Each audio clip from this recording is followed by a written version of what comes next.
Labas tau, mano draugė, ryt sveikinai su tavim ir vėl iš savo kambario, iš savo ofiso kampo, kur sėdžiu kalnuose, Madeiroj ir dalinuosi su tavim savimi ir keletą minučių noriu ir vėl pabūti kartu, nes video yra iškalbingiau už 1000 žodžių.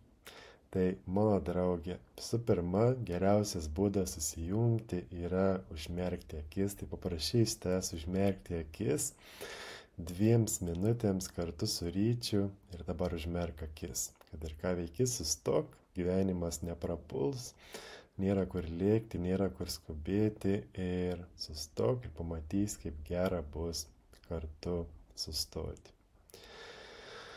Užmerkiam akis, giliai kvepiam ir iškvepiam truputį pravėrus burną. Ir iškvepiam visą orą, kiek tik gali. Dar kartą giliai įkvepiam. Ir iškvepiam visą orą.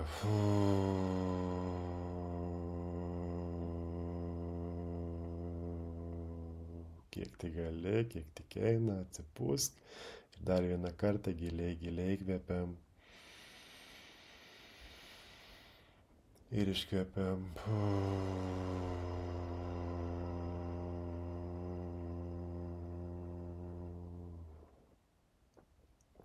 Gerai.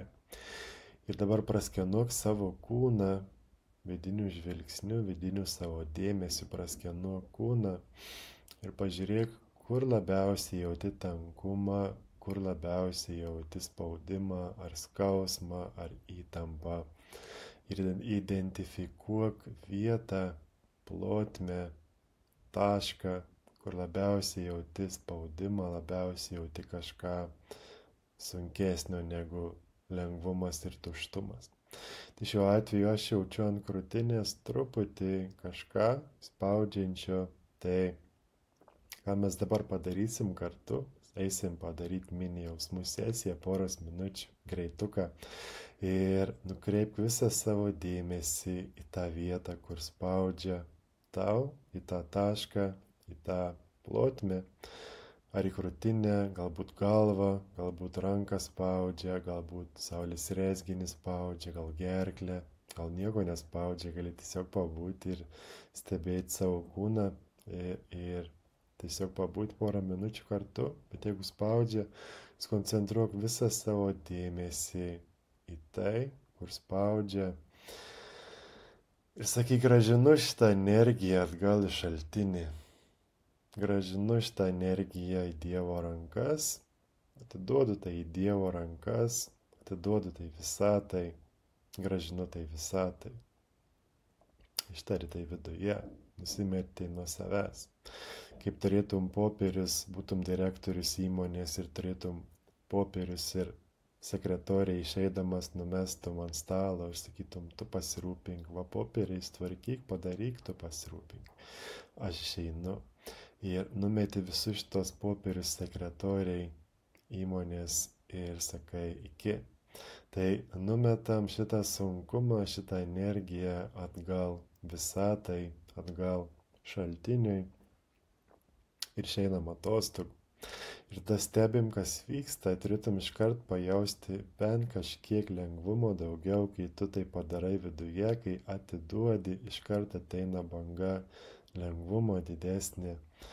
Ir tada tiesiog žiūri į šitą vietą, stebi tą vietą, laikai savo dėmesį toj vietoj ir atveri save įsileisti gijimą, įsileisti lengvą dvasios gūsį į savo krūtinę ar į gerklę, ar kad ir kur spaudžia tau. Tu atiduodamas tai visatai lyg pakvieti aukštesnį energiją ateiti tavo kūną ir išgydyti tą vietą ir leidi tam nutikti. Ir gali būti, kad ta energija spaudžia dar daugiau, kyla, atrodo plečiasi. Gali būti, kad iš karto pradeda siaurėti, bet tu bet kuriuo atveju nieko nedarai ir tu atiduodi tai ir kai atiduodi, tiesiog lauki. kaip laukiant prie šviesoforo, kol galės pradėti važiuoti, ne raudona spalva. Taip ir čia lauki, kol ta energija, jinai pradės plėstis ir aukti ir tada ištirps, arba iškart pradės ištirpti, pradės tirpti. Pas mane skalbimo mašina pypsi, gal nieko nesigirdės per daug. Žodžiu, ta energija gali kilti ir plėstis ir tada mažėti pradėti, arba iš karto pradėti mažėti, kai atiduodi ją. Tai neišsigask, jeigu ir kyla jinai, viskas yra gerai su tuo. Ir žiūrime tą vietą ir kai tu pažiūri savo vidinių žvilgsnių ir kai tu atiduodi tai į Dievo rankas arba į šaltinį, tavo smegenys pereina į kitą būseną, tavo ego nusilenkia, galima sakyti, dvasiai arba šiai akimirkai ir tavo pradeda veikti smegenys kitų pusrutulių, galima įvardinti tai. Ir kai jos pradeda veikti kitų pusrutulių, tu pradedi matyti situaciją kitų kampų, ateina mintis kitokios ir gali išspręsti šitą problemą iš visai kitos vietos, negu buvai prieš tai. Kaip Einšteinas pasakė, kad negali išspręsti problemos iš tos vietos, iš kurios jinai susikūrė, ne? Lygiai taip pat negali išspręsti emocijos sunkios ar spaudžiančios krūtinės iš spaudžiančios krūtinės. Mes turim atsistoti kitoj vietoj, mes turim atiduoti tai aukštesnei jėgai ir tada žiūri ir stebi, kas vyksta ir tada tai susitvarko. Tai visa esmė išeiti iš mažo aš savęs ir atiduoti tai į Dievo rankas, atiduoti tai visatai šaltiniai, tada stebėti ir leisti tam nutikti, priimti operaciją, priimti gijimą ir visada veikia, nuostabiai veikia, aš jau darau tai 5 metus, jau 100 žmonių daro tai kartu su manim, eina jausmų sesijas, jeigu dar nelankai, prisijunk ir tu, darysim tai grupiai, darom kiekvieną savaitę, prisijungs sekmadienio grupę arba į akademiją, bet visa esmė yra, kad tu atsistotum iš aš pats, aš pati, aš varau, aš kontroliuoju viską iš tos vietos, kad atsistotum į nuolankumą, atsidavimą, pasidavimą, priėmimą, atvirumą ir įsileistum, ir tiesiog įsileistum. Tai lyg meilė supa tave visą dieną aplinkui tave, bet tu nusipieši burbulą, per kurį tu blokuoji ir neįleidi tos meilės, neįleidi tos gydančios energijos, nes tu sakai, aš pats viską padarysiu, aš pats kontroliuosiu viską, aš pats turiu tai padaryti, nes kitaip neišgyvensiu, nes kitaip bus blogai, nes kitaip mano vaikai liks nevalgę, ar aš neturėsiu maisto ir taip toliau. Tai yra senos programos, seni įsitikinimai, seno pasaulio sunkumai. Jie kyla, bet tu esi daugiau negu tai ir tau nebūtina tikėti jais, tau nebūtina kabintis už jų, yra kita vieta, kurią gali kabintis ir tai yra šviesa, tai yra meilė ir pilnas kambarys, kuriame esi dabar, yra meilės energijos ir yra tik 2 būdai gyventi, kaip gali. Tai vienas yra jausti ją ir įsileisti ją, kitas yra blokuoti ją ir neįsileisti jos. Tai viskas yra apie mus, mus supa gerumas, meilė, gausa ir grožis, bet mes apstatom save sienom, apstatom save blokais ir negalim įsileisti to ir nenorim įsileisti to. Ir kuo daugiau neįsileidžiam, tuo sunkiau gyvenimas vyksta ir tuo daugiau skausmo, tuo daugiau kančios, tuo daugiau atskirumo ir baimių ir tuo daugiau mes jaučiamės pažeidžiami ir atrodo turi antiek būti dugnas, kad mes sulūžtumėm, kad ego pradėtų byrėti. Tai mano draugė žino, kad galbūt nebūtina yra pasiekti tą dugną, kad viskas iš rankų tau išplyštų ir sugriūtų, galbūt šiandien jau gali pradėti atverti save po lapelį, kaip medis, vis daugiau, vis dar vieną lapelį uždedi ant savęs, dar vieną lapelį uždedi ant savęs ir staiga tampi didžiuliu ąžuolu, didžiuliu medžiu pilnu lapų plevėsuojančių vėjyje. Mano draugė. Tai grįžtant prie jausmo, kad ir kur spaudžia tave, kad ir kur tanku dar jauti, ištark, aš grąžinu šitą energiją atgal į šaltinį, aš atiduodu tai į Dievo rankas ir stebėk tą vietą ir pabūk su tuo minutę, 2, 3, gali ir 4, jeigu nori. Ir pažiūrėk, kas nutiks. Ir aš dabar norėčiau 2 minutės su tavim pabūti tyloj, skoncentravus į jausmą, užmerkus akis ir tobulą. Ir pabūkim tiesiog kartu.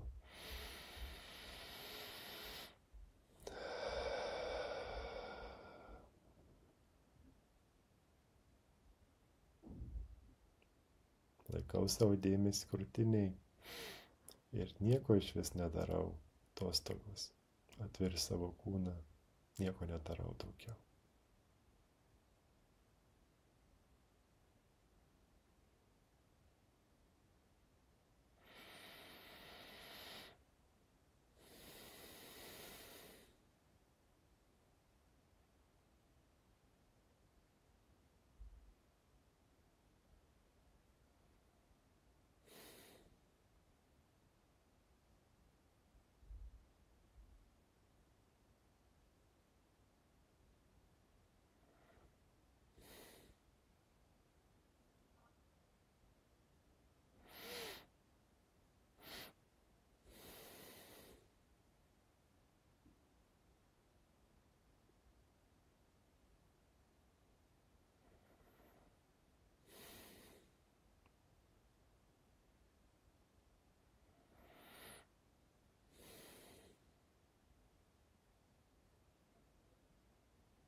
Ir dabar gali atsimerkti, švelniai susitikti su manim, su savim, pasakyti labas.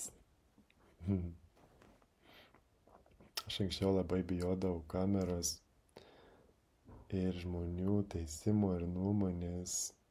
Ir drebėdavo visas kūnas, kildavo mintis, ypač kai šokdavau, šokius mokinau truputį.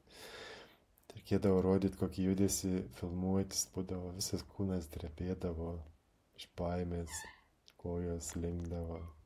Ir visą tai daro mum protas, visą tai daro mum kontrolė vidinė, kad aš galiu suklysti, kad mane nuteis, kad padarysiu klaidą, kad susimausiu, juoksis iš manęs, įvaizdis sugrius ir taip toliau.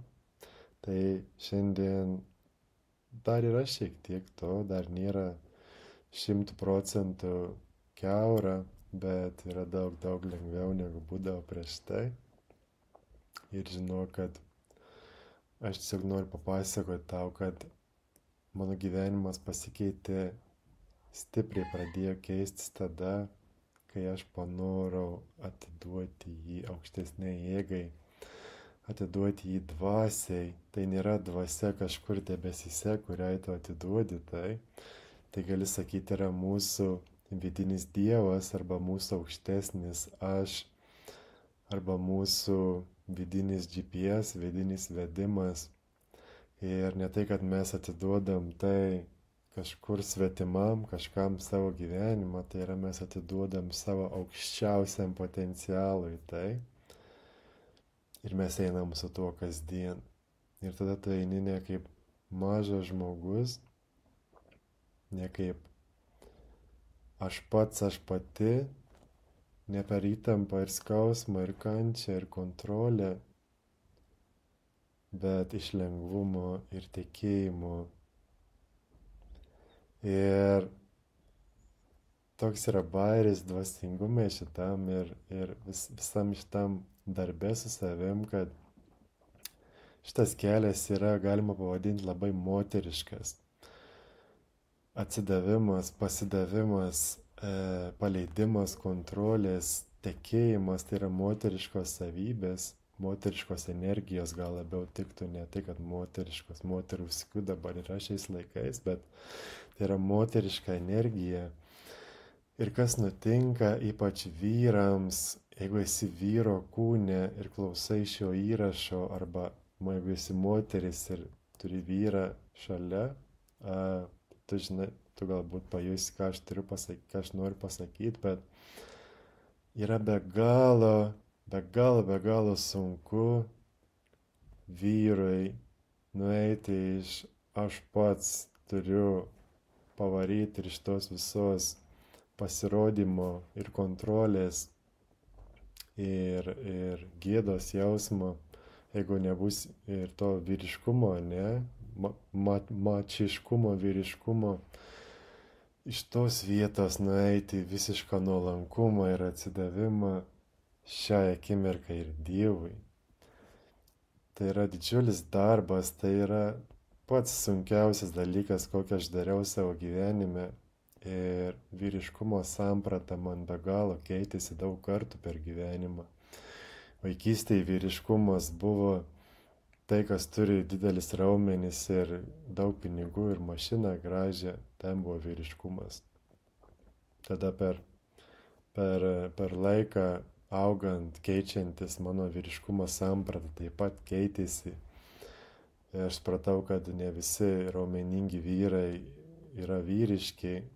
Dauguma vyrų augina raumenis tam, kad bėga nuo savo jausmų, tam, kad nepakelia emocijų, arba išsiskiria su mergina ir kad iš viso to liūdėsio prikaupto eina sportuoti ilgą laiką, negali sustoti, tai arba nepriima savęs viduje, dėl to išoriai nori prisipūsti raumenis ir atrodyti dideli ir taip toliau. Ir aš pats tai dariau, aš pats auginau raumenis, nes viduje nesijaučiau saugiai, viduje nesijaučiau, kad esu pakankamas, kad viskas yra gerai su manim.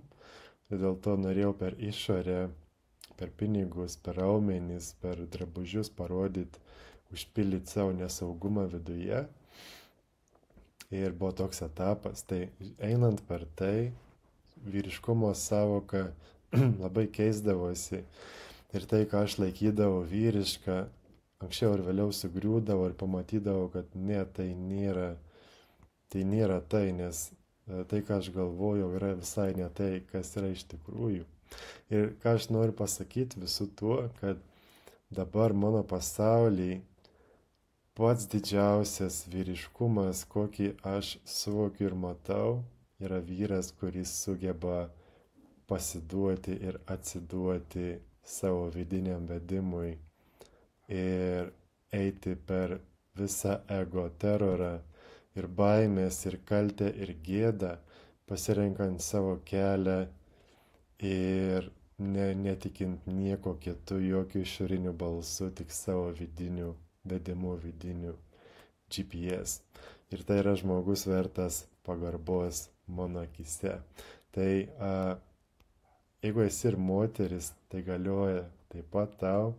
Aš gerbiu labai kiekvieną žmogų, kuris aukščiau už viską pasaulį eina savo vidiniu keliu, seka tik savo vidinę tiesą ir neima jokio kito balso išorėj, jeigu kas nors sako kitaip.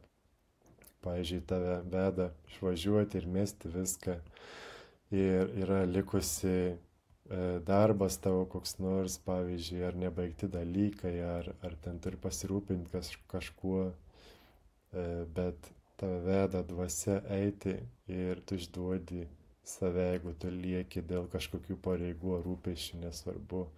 Tai yra vienas mažas pavyzdys, bet dauguma žmonių neina į tai, neina į savo vidinį kelią, neina į savo vidinę tiesą, nemeta to darbo, nes ego balsas, pareigos, reikalai, rūpesčiai, prisirišimai sukuria tokį pasaulį, jiems tokią aplinką, kad jie negalėtų ištrūkti. Tai mes gyvenam kalėjime visada, savo sukurtam kalėjime ir pykstam ant savęs, tada ateina didžiulis pyktis ant savęs, kad tu nesieki savo širdies keliu, kad išduodi save ir tą pyktį tu projektuoji tada į savo mylimą žmogų arba į artimiausius draugus ir pyksti ant jų, kad jie kažką ne taip daro arba kad jie leidžia savo daryti tai, ko tu neleidži savo daryti. Tai žodžiu, yra daug dalykų, kas vyksta šiam pasaulyje, šiom dienom ir mūsų gyvenimus ir aš tiesiog tęsiu daryti šitos įrašus, turbūt šitos pokalbius, jeigu ves mane širdis ir tęsiu sekti savo vidiniu GPS, vidiniu keliu, nesvarbu kokią kainą, nesvarbu, nieko nėra aukščiau man negu tai, tik eiti su savo vidiniu aš, vidiniu Dievu manyje. Ir net jeigu visas pasaulis verks, net jeigu visas pasaulis kentės, ar bus skurde, ar skausme, ar dar kur nors, aš vis tiek seksiu savo vidiniu GPS ir vidiniu keliu, nes tai yra vienintelis kelias namo. Mano kelias yra vienintelis kelias man namo, tavo kelias yra vienintelis kelias tau namo. Jeigu tu eisi mano keliu, tu negrįši namo. Jeigu tu eisi tavo mokytojo keliu, tu negrįši namo, turi eiti būtent savo keliu. Taip kaip sako tavo vidus, taip kaip sako tavo širdis, nėra nieko aukščiau pasaulyje negu tai. Joks darbas, vaikai, santykiai ar rūpesčiai ar pinigai neatpirks tau nesėkmės, jeigu neisi savo keliu. Tai tu gimei tam, kad kažkokiu būdu prisimintum, kad pats svarbiausias dalykas tavo gyvenime yra sekti savo vidiniu keliu ir nėra nieko aukščiau negu tai. Ir aš tiesiog dalinuosi tuo, nes aš suvokiau tai per skausmą ir kančią, per daug bandymų ir testavimų ir kritimų ir griuvimų, aš suvokiau tai. Ir dabar taip gyvenu ir dabar perduodu tau šią žinutę, gali ją paimti į save, gali jos neimti, laisvė tau, bet žinau, kad šitam gyvenime arba kitam gyvenime tu vis tiek turėsi viską mesti ir viską paleisti, nes tik viską metęs ir paleidęs iš tikrųjų gali būti laisvas. Tai nėra, kad tiesioginė prasme turi viską mesti ir užrakinti duris nuo visų ir užsidaryti, aš ne tą turiu omeny. Tu viduje eini į tai, kad tu neprisiriši prie nieko ir paleidi viską ir bet kurią sekundę gali mirti, bet kurią sekundę gali išeiti iš žemės ir bet kurią sekundę taip pat gali likti ir daryti tai, ką tau širdis veda daryti. Ir jeigu nebijai mirti, jeigu nebijai, kad nutiks tau kažkas šiam pasauliui, tada esi laisvas daryti viską šiam pasauliui su didžiausia ekstaze ir malonumu ir didžiausia energija ir džiaugsmu, kokį tai gali patirti šioj žemėje. Tai mano draugė, leisk savo viską, nebijok nieko, leisk savo grįžti namo, sek tik savo širdim, eik tik su savo dvasia, neklausyk jokio kito balso ir grįžk namo į save. Užteks klaidžiot, skambina tau Dievas į tavo meškafoną, mano draugė. Ir prisijunk į akademiją, mūsų naują projektą. Jeigu nori dalyvauti supergrupinėse sesijose su mumis, ten giliai kapstom ir einam skirtingas temas. Tai buvo apie ryšį su Dievu, apie projekcijas, apie pinigų baimės ir užspaudimus visus. Bus apie santykius, bus apie seksą ir intimumą ir bus daug skirtingų temų, kurias paliesim ir visko dar daug vyksta ten. Tai užsiregistruok, kažkur turėsiu nuorodą įmest netoliese prie šio video. Labai rekomenduoju. Ir ačiū tau, kad klausai. Ačiū tau, kad pabuvai su Ryčiu ir sustinkam namuose. ten, kur visada ir esam, ir ten, iš kur sapnuojam šį beprotišką pasaulį pavadinimu Žemė. Ačiū, kad klausai. Parašyk laišką ar komentarą, ar patiko klausyti. Ir sutiksim kitą kartą. Su meile.